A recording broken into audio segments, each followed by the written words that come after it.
doesn't happen anywhere else on this planet. I think that's just about the holy grail for a biologist. And a team of scientists and explorers with a mission. This is an amazing cave. Look at that. Absolutely staggering. To investigate a record-breaking contender for the world's biggest cave. Wow. Vietnam's Mountain River Cave, or Han Song Doong, is uncharted territory. And next to no one has forged the depths of this monstrous cave. The team of pioneers is here to prove that this cave is the largest in the world. This is an absolutely amazing cave. It's huge. We're just in the entrance now. It's going to get so much bigger. That's amazing. Absolutely wonderful. This is definitely a once-in-a-lifetime opportunity. I'm so excited about being here. Practically the first person to set foot into the cave. It's a wonderful opportunity. In 2009, caver Jonathan Sims was one of the first humans ever to enter here. But deep into the long cave passage, he was stopped short by a forbidding rock face. Now he's back with caving expert and expedition leader Howard Limbert. He brings more advanced climbing equipment and a commitment to reach the top of the wall.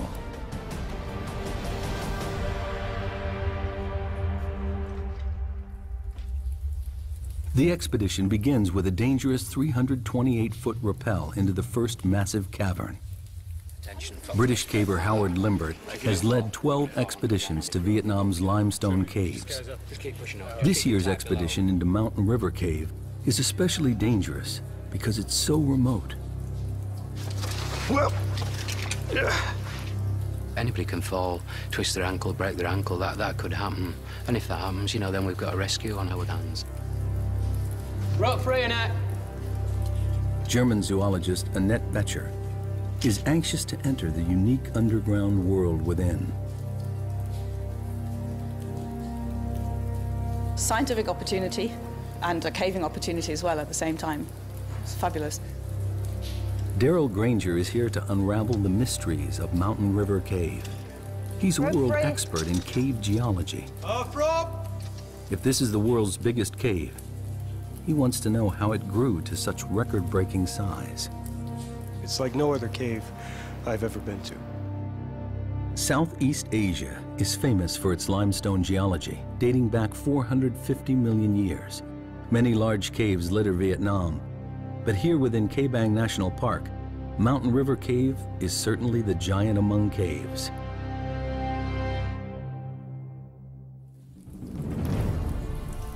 In the 2009 expedition, Limbert and his team were only able to fully explore the first section of the cave. But they found areas they estimated to be about 500 feet wide and about 650 feet high. That's over 3 times the height of Niagara Falls. Deer Cave in Sarawak, Malaysia, currently holds the title World's Biggest Cave. From what they saw last time, Limbert's team is convinced this cave may be bigger. Let's try and get the map of the cave in some sort of order. Yeah. To claim the world record, they need hard evidence. All this is unmeasured. That's why we've got to survey it, to find, you know, just how big it is, whether it is the biggest cave in the world. We've got to do a serious survey. This passage here for surveying, it was really, really hard work. Jonathan Sims is one of the 4 cavers who drew up this rough original survey of Mountain River Cave. And what we really need to do next is get over this wall. He knows the wall that defeated him back in 2009 is their biggest challenge. It's a dangerous obstacle to overcome. Made of loose calcite and mud, it stands at nearly 50 feet high. We just weren't expecting anything like that. Well as that. Sims is determined that this trip will be a success. He won't fail twice. They can climb this forbidding wall. He's convinced that the enormous cave continues on. And as a backup, there's this static sump which didn't look particularly potable. They estimate the wall is about 3 miles into the cave. From the 328-foot rappel at the entrance, it will take the team half a week to reach the final survey point at the Great Wall of Vietnam. After the initial drop, there's an 1,150-foot scramble leading to the first of 2 river crossings.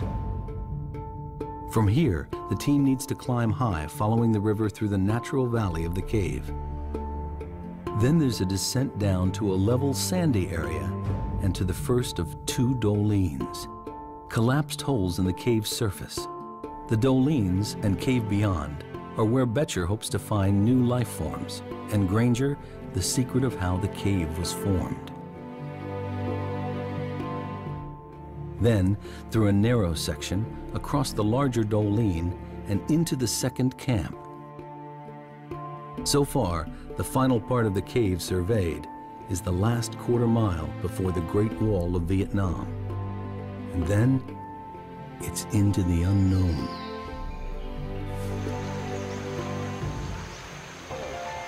Limbert's caving team has been exploring Vietnam caves since 1990. They picked the Ca Bang Massif for a very good reason. It's a huge limestone area with lots of water, ideal ingredients for cave formation. Where there's no limestone, the rivers are trapped within walls of non-soluble rocks, which hold the water in. But when it does find an exit, the results can be spectacular. The volume and power of the water help create these gigantic caves. Add a monsoon climate with heavy downpours feeding the many rivers here, and the chances of water carving out a colossal cave are even greater. So far, they've discovered 62 miles of caves, but none as epic as this. They suspect additional factors must be at work here. The team needs to navigate difficult, broken terrain to reach their first camp. They're nearly a third of a mile into the cave, with 65 feet to go before reaching a powerful river. This river runs like a main artery through the first part of the cave. At its lowest, 353 cubic feet of water pour by this point every second. It carved this enormous cave, and the team will have to navigate it twice. Limbert leads the way. Oh, some evidence of a bit of water comes through here at times. Bit slippy on these. Yeah. Oh, I can see the river. Whoa! Look at this. This is our river crossing. Oh, then we're underwater. Yeah. Determined to move forward, they must cross the deep, threatening underground river. It's the last bit that looks a bit quick. So if I go up there and belay you, and then you can walk across there, and probably it looks like you've got to climb up in that crack there. A couple of bolts this side, a couple of bolts the other.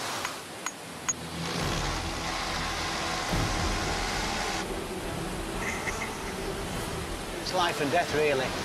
So, I mean, it has to be right. Worst case scenario, one of these pops, you've got to back up. That's why you've got to put, you know, make it as safe as possible, really. In full flow, the river could sweep any one of the cavers off their feet. And if it floods, it could rise to life-threatening heights, cutting off their escape route. What's the forecast for the next few days? Well, the forecast is good, but you can never be absolutely confident.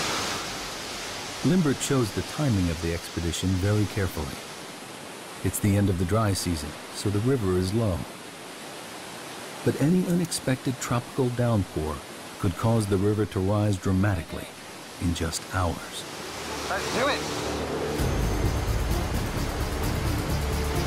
Right, guys, you can start crossing.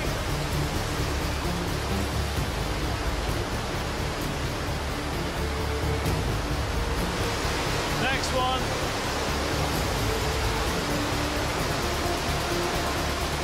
The most important thing is that you don't allow the river to sweep you away, because there's a load of rapids just down there, and we're not really quite sure exactly what's in the river beyond that, because we haven't seen it all the way. And there could be all sorts of very sharp rocks and all that kind of thing. And the last thing you want is to get swept down the river, because it could be serious injury or even life-threatening.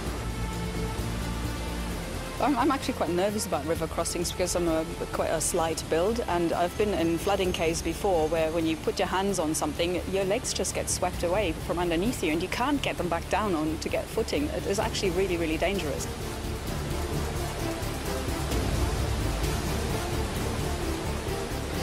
I'll put a passage lock here. Hold on.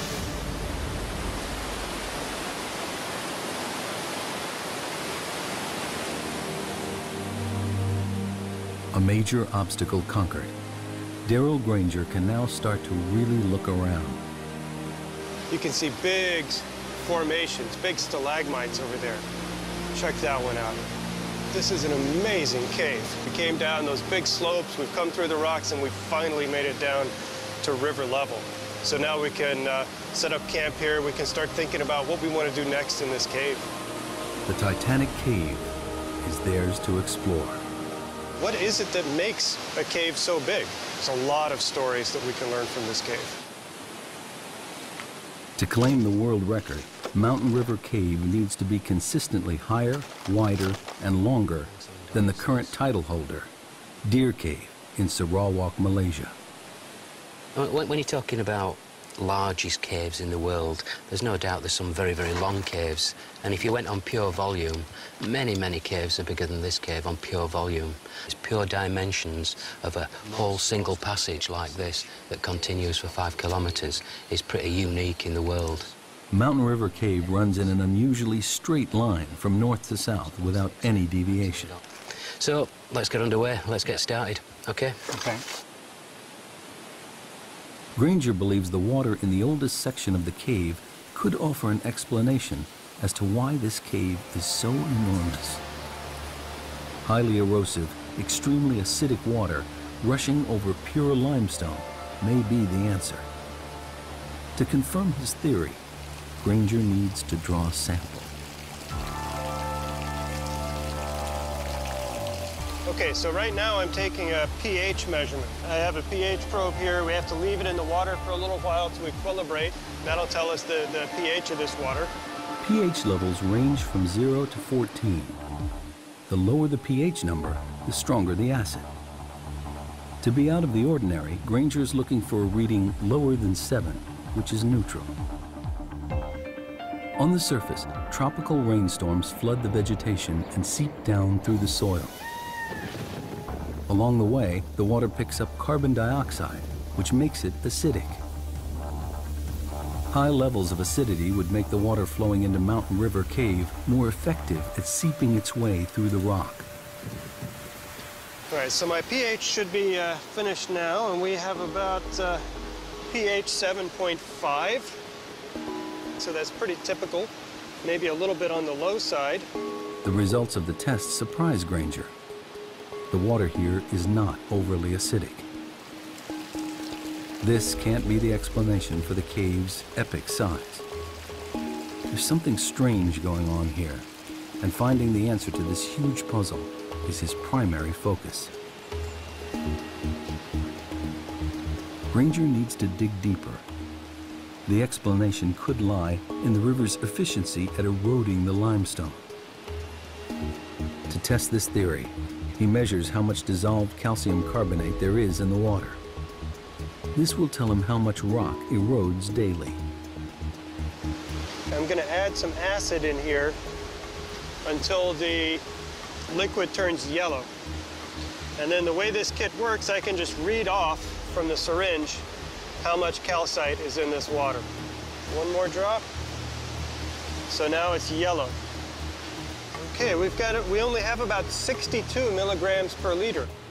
This means that every 1,000 gallons of water that passes by here carries 8 ounces of dissolved rock, about the size of a baseball each second. It sounds like a staggering amount, but for a cave of this size, it amounts to nothing.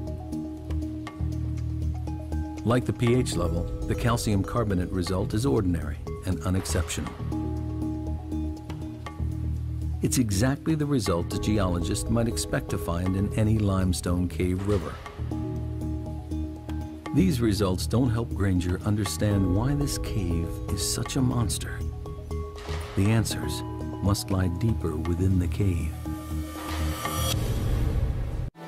Howard Limbert's team is a third of a mile into Mountain River Cave. They have food for 6 days, enough to get to the Great Wall of Vietnam and back. The team sets up camp. Rehydrating and replacing lost calories has to be carefully managed.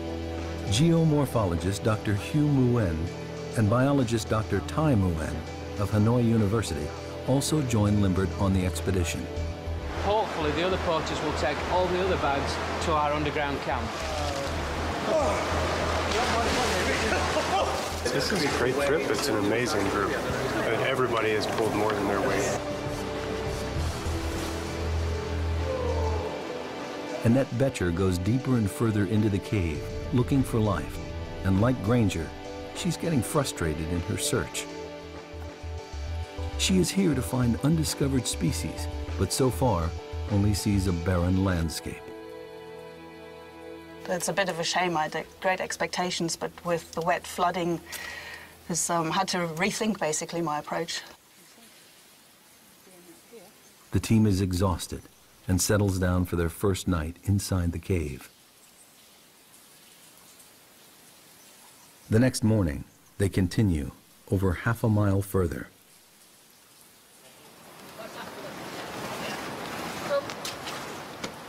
Daryl Granger has explored some of the largest caves in the world. But this one is about to reveal something he's never seen before. Deep in the heart of Mountain River Cave lie the magical and mysterious Doong. Wow. Yeah.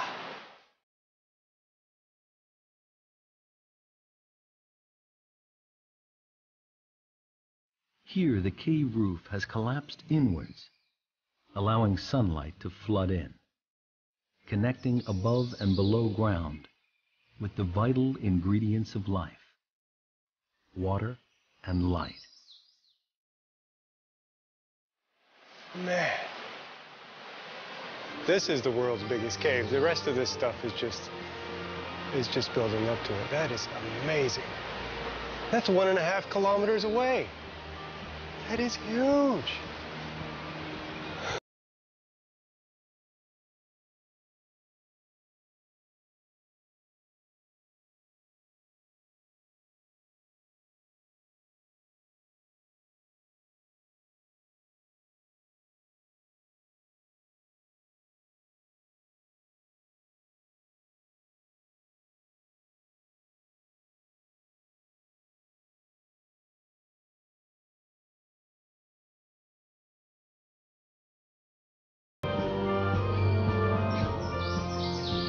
Seeing the jungle, basically, in the middle of the caves is one of the most beautiful sights. It's just absolutely incredible. It's got to be one of the wonders of the world. It doesn't happen anywhere else on this planet. I think that's just about the holy grail for a biologist. For Granger, the Doong is an unexpected window into the structure of the limestone here. It's also a view of Mountain River Cave's Achilles heel. This is a good example of a special type of Doong. This is a collapsed Doong. So that happens when you have a cave passage and then the surface collapses into that cave. And it happened here because we have really thin beds. You can sort of see them on the back side of the wall, and they're just not strong enough to hold up this cave roof. At some point in the cave's past, the river ate away at the cave roof where the limestone beds are thinner. The river damaged the ceiling rock so much that eventually the roof collapsed. This collapse is known as cantilever failure. You can think about, theoretically at least, having a piece of rock sticking out like a diving board. You can only stick it out so far before it breaks off under its own weight. And that's exactly what happens. As you make the cave bigger and bigger, you're forcing basically a diving board of rock, a slab of rock, to stick out and support its own weight. The limestone beds in this part of Vietnam are especially thick, with very few cracks or weak points. The river tunnels through this landscape, challenging the strength of pure limestone. And the Doong brutally reveal the few places where the rock beds are thinner, weaker, but still divine. Here, open to the sun and the rain, life thrives.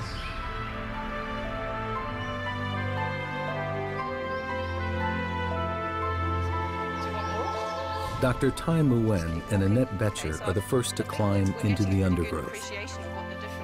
She's eager to tap into Nguyen's expertise in rainforest plant species to figure out how this subterranean wonderland compares with the surface.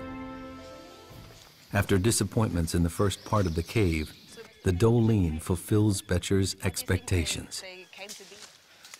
Here is an area rich with life, a unique and unexplored ecosystem.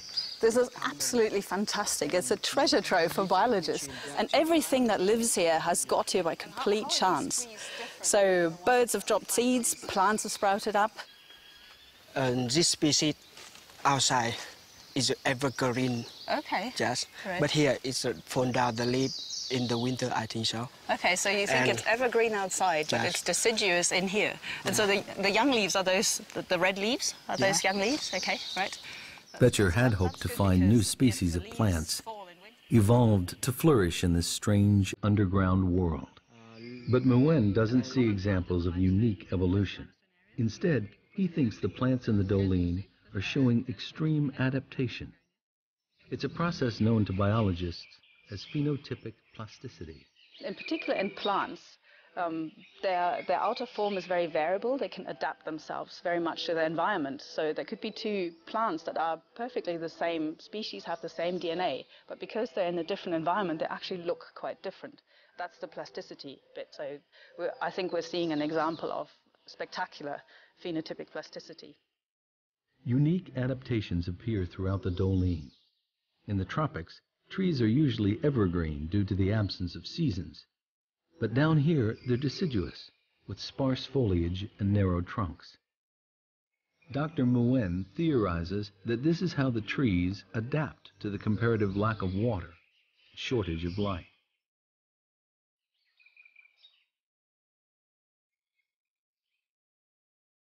These steep Doong walls enclose this mini jungle and act as a natural barrier to the outside world, trapping pockets of life deep within the cave.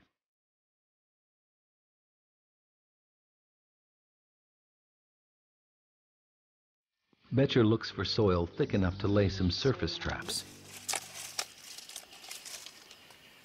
Alcohol will preserve any creatures that venture in. Now she must try to find any signs of life in the dark cave. But so far, the chance of finding anything of significance doesn't look good. Could the acidic water that created this cave also be destroying all life within? In the wet, active part of Mountain River Cave, Daryl Granger discovers a clue as to why the apparently very ordinary water here has carved out such an extraordinary cave. He's got a hunch that the speed of the water at peak flood could be the key factor. Here, what we see are little scallops that are carved in the wall. They're dissolved in the wall by water as it passes by. He expects to find evidence that the water runs through here at a great speed.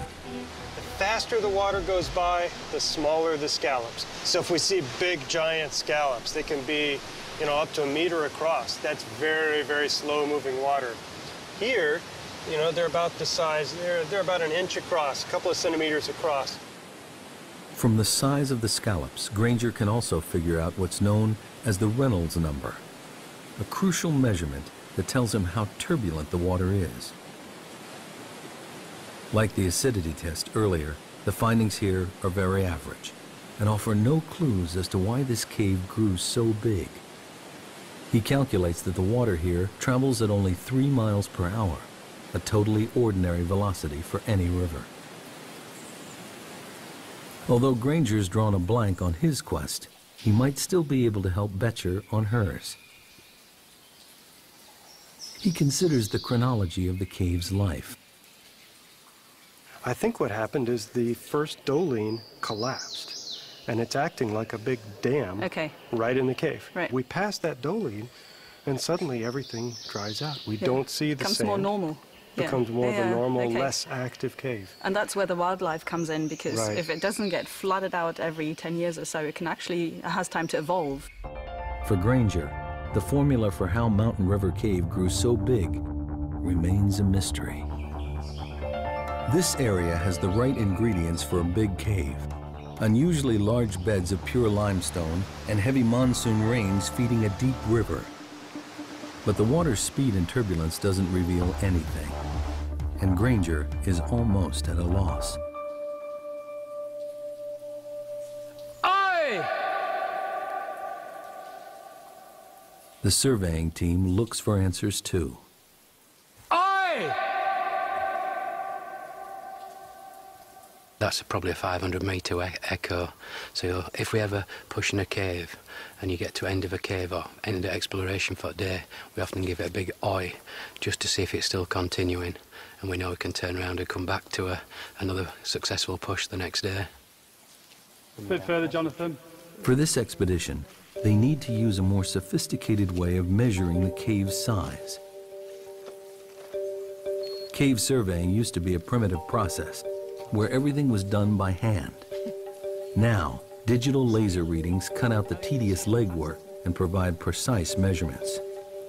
They must survey every part of the cave precisely, and every measurement must be exact to the nearest inch. When it comes to claiming the title World's Biggest Cave, it's length, width, and height that count for Howard Limbert and his team.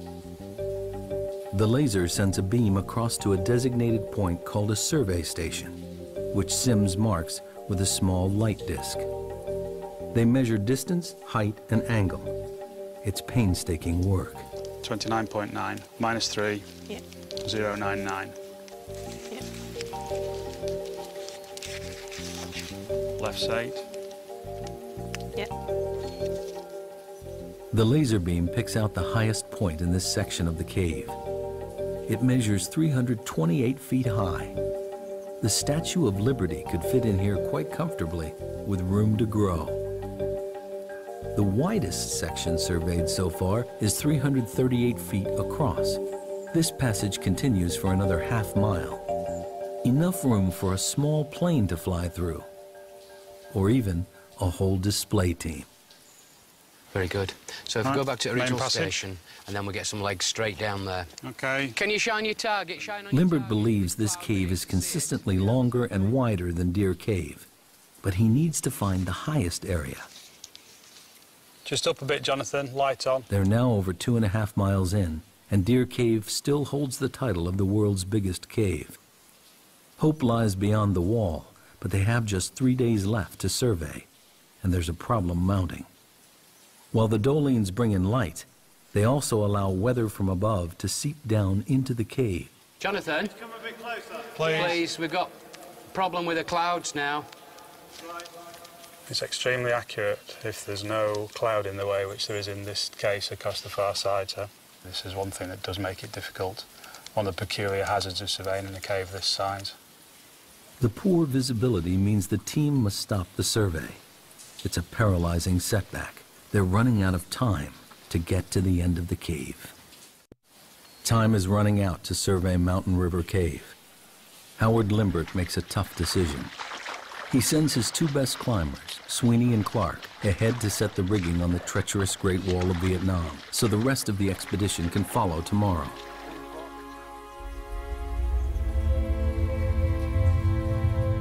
If they can't scale it, they may not finish the survey, and we'll never know just how big this cave really is.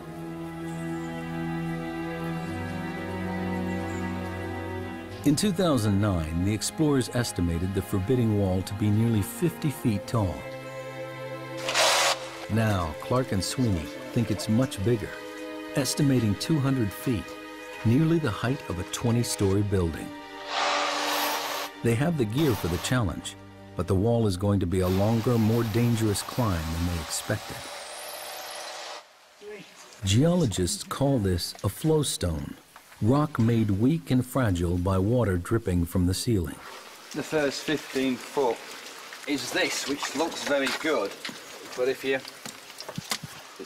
that's what it is.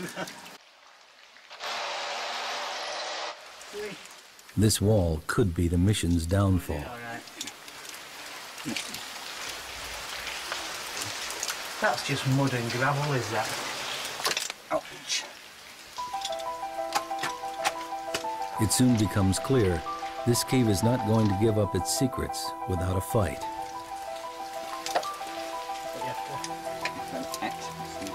It's just crumbling away. It's all. It's crumbling away. Sweeney and Clark have been building up to this for over a year. It's something that they're particularly interested in is climbing and climbing the wall. What we're climbing in is a very soft mud, calcite, and so normal bolts would just fall out. It's going to be a difficult and exhausting climb. Back at the camp, the extreme conditions are taking their toll, even on those who are not battling the wall. What can be quite difficult is just living in can be quite squalid conditions. You've got to keep things clean. It's very dirty at times. You're getting sand and dirt in everything, be it your caving equipment, all this clothes. Feet are a big problem because you're continuously wet or sweating or going through rivers. We often get what we believe is a fungal infection of the feet. Meanwhile, Annette Boettcher's search for life continues. She came to Mountain River Cave to find new species, but with only a mile or so to go before the wall, she has yet to discover anything out of the ordinary. She has one more chance for a promising new sample area, a dry passageway.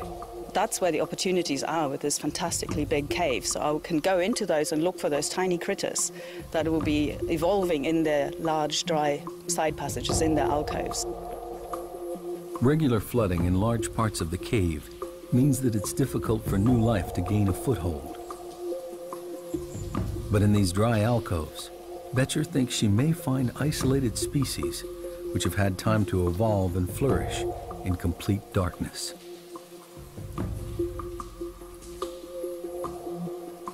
The smaller and more primitive the species, the better equipped it is to evolve quickly. Evolution takes a long time. If you have something like 2 or 3 generations a year, you can evolve at much greater speed.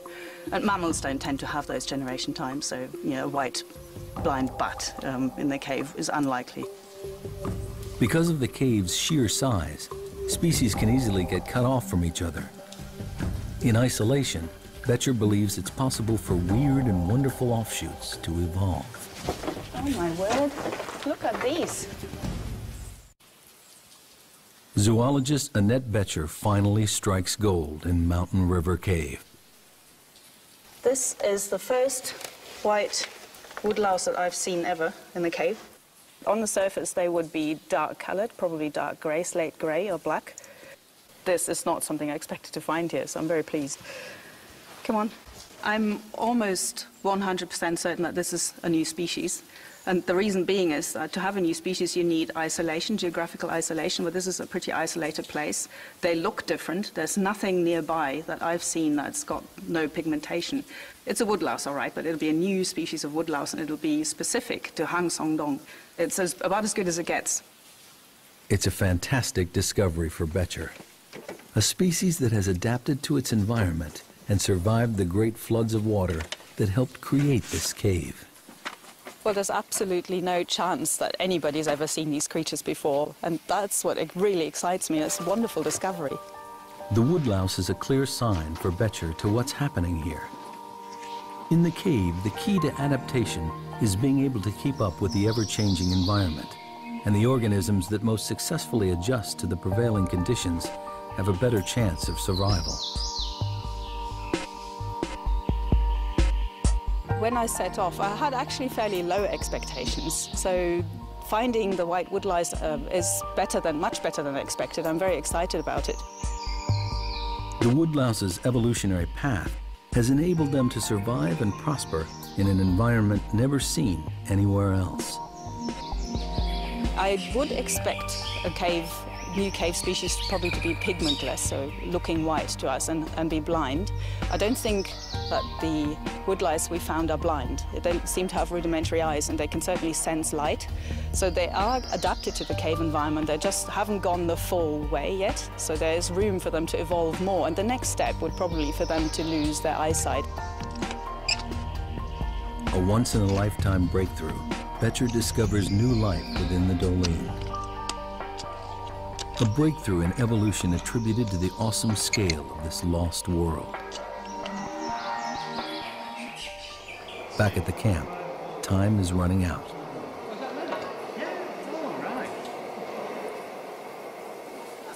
Climbers Sweeney and Clark continue in their battle to secure rigging on the wall and ready it for the rest of the team.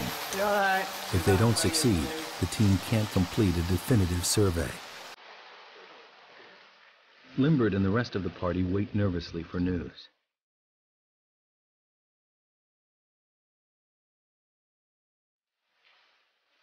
As time runs short, Darrell Granger is convinced he's near to cracking the geological puzzle of why this cave is so large.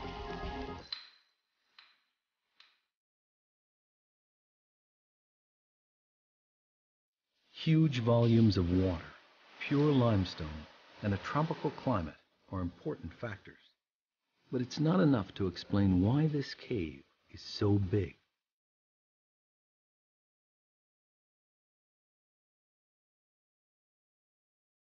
In a bid for answers, he returns to his maps of the region.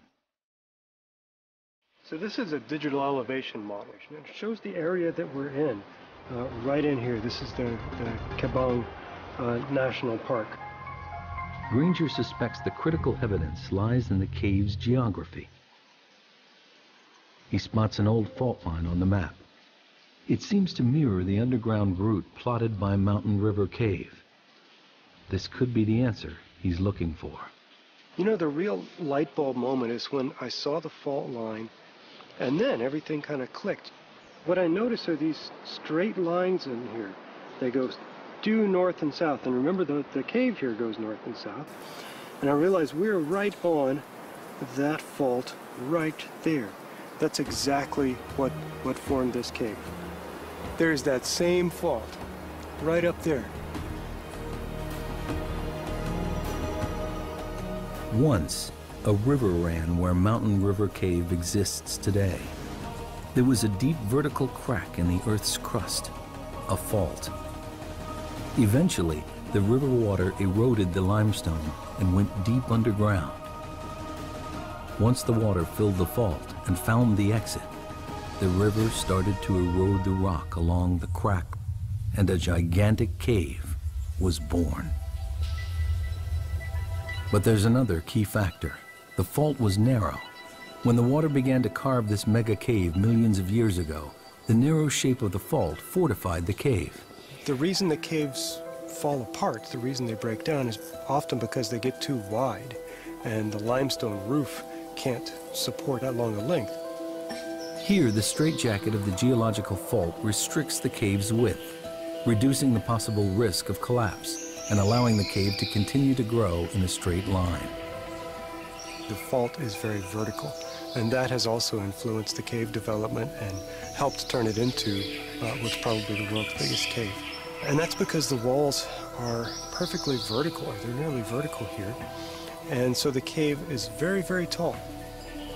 The 1,300-foot-high dolines show what happens when a cave weakens. Granger has every piece in place. Unusually thick pure limestone, a huge catchment area feeding a large river, an underground fault line, the right shape to contain a stable cave passage, and finally, a river on the limestone surface that made a cave at the first opportunity. A perfect formula to build a gigantic cave. The title of the world's biggest cave could rest on reaching the top of the Great Wall of Vietnam. But first, they need to know if Sweeney and Clark have managed to climb it. 2.5 miles in, Limbert finally gets the news he's been waiting for. His team has reached the top of the wall. The height or pitch is even more than anyone anticipated. Absolutely fantastic. The pitch is, well, we reckon it's something like 80 metres. We think we've used about 80 metres of rope. Oh, 80-metre pitch? 80 metres. 80 metres. Great news, yeah. That's his main objective of this trip, is to get up that wall, and we've done it. This morning I was very doubtful we were going to do it. I thought we were going to be too tough, but they managed to get up. They've done a brilliant job. 80 metres is a big climb in those conditions. The good news brings speculation as to what lies beyond the wall. I'm not going to be surprised if that's the end of the cave. I know Howard thinks it's going to turn left. My inclination is it's going to go straight there and terminate. But, you know, that's what we're going to find out.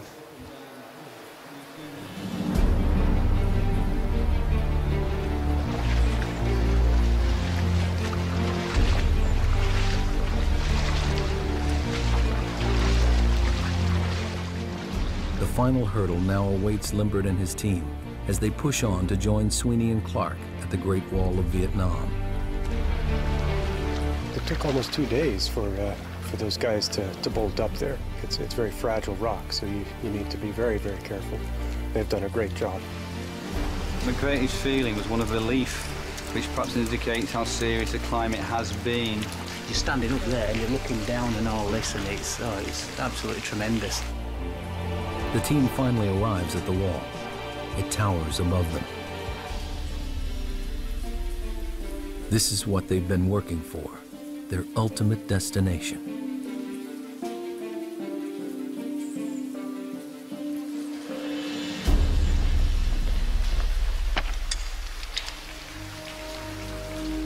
Limbert and Jonathan Sims are looking for a section of the cave that beats the highest point in Deer Cave.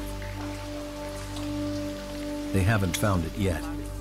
And if they can't get up the wall, they'll never know how tall the cave really is. It will be very, very dangerous. So we'll have to be very, very cautious going up the wall. It's only for experienced cavers, really.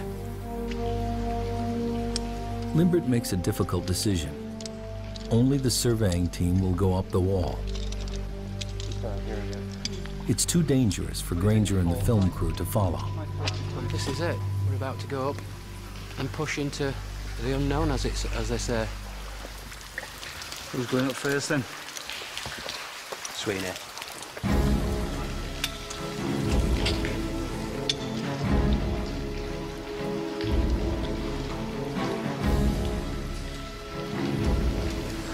Ready to rock.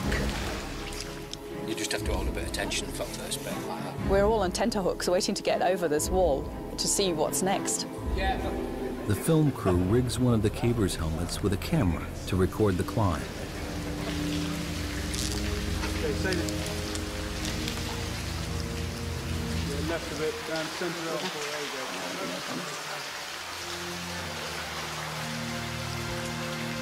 They can only watch as Limbert leads the team up on the final stage of the journey. It's a whole team effort. I mean, it isn't just a few people going up a wall. It's the whole build-up. It's the sort of year of planning. It's all the prep. It's the porters. It's absolutely everything that gives a few people the chance to do something like this right at the end. The cavers attack the Great Wall.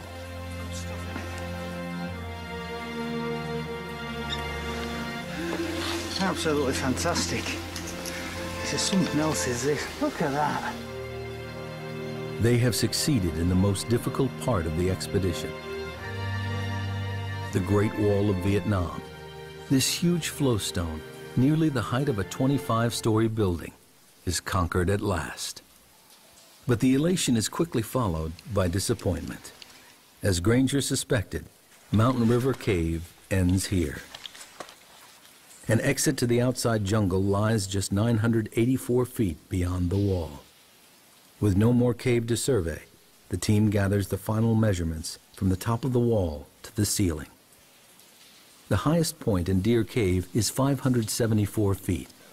They've just climbed 236 feet up the wall and can now calculate the height of the whole passage.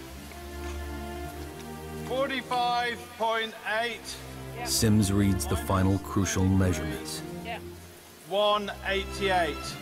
Can you just do the height of the passage there, Jonathan? Yep, it's massive. Absolutely huge. Absolutely huge. Finally, they get the readings they've been waiting for. It's 96.4. 96.4! That's incredible. Spot there, were you? Jesus. That's incredible. Altogether, the measurements show Mountain River Cave is the world's biggest, with the passage continuously higher, wider, and substantially longer than any other cave in the world. It's a fabulous cave, a really, really fabulous cave. Really enjoyed ourselves. We had a great time, we're having a really, really good time. It's just mind-blowing stuff, is this? It really is, and it just doesn't get much better. This has been a tremendous experience for me. I feel very lucky to have been invited on this trip to see the world's biggest cave and try to figure out the science behind